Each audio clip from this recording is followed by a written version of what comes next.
So now coming to the important section regarding diabetes mellitus, how to diagnose a patient with DM. So we'll be talking about the list of investigations that is necessary to foremostly diagnose a patient with diabetes, and then the list of investigations that are necessary, that are supposed to be done on a regular basis.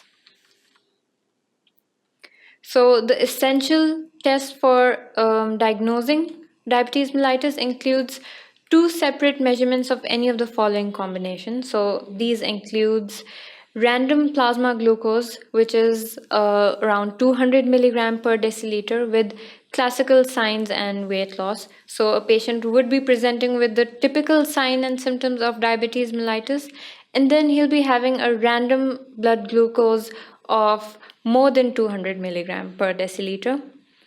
And then if we talk about fasting plasma glucose, it would be above than 126 milligram per deciliter. So this could be on two different occasions. And then we could also check the 2-hour oral glucose tolerance test, which is also known as the OGTT. It could be above 200 milligram per deciliter after a 75 gram glucose load. So this test is usually done after the patient has taken an intake of glucose, and it's done after 2 hours. And that is the reason why it's called as the OGTT, which is the tolerance test, and it might be above 200 milligram per deciliter. And then lastly, like I mentioned before, HbA1c, it would be above 6.5%. HbA1c is very, very necessary. It's one of the most important tests, and it's usually done on a basis of 3 months.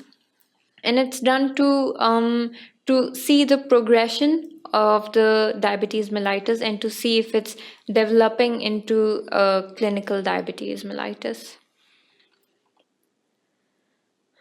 So the next list of laboratory findings which are supposed to be done after a patient has been diagnosed with diabetes mellitus, this includes the fasting glucose on a regular basis, and then serum electrolytes to see if there's any sort of electrolytes imbalance, to check the creatinine to see if the kidney is functioning properly.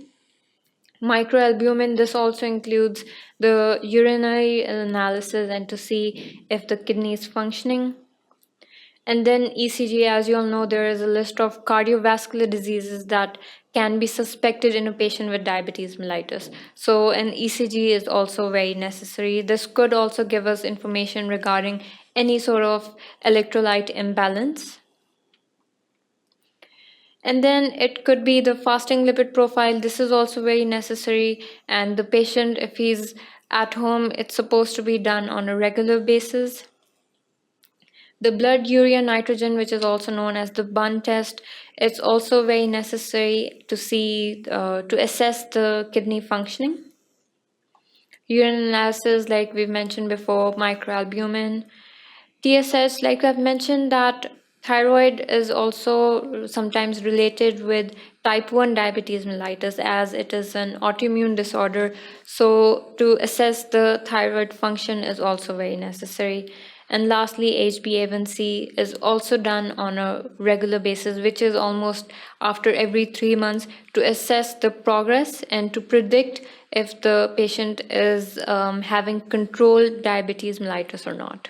So these are the list of investigations that are very necessary in a patient with diabetes mellitus.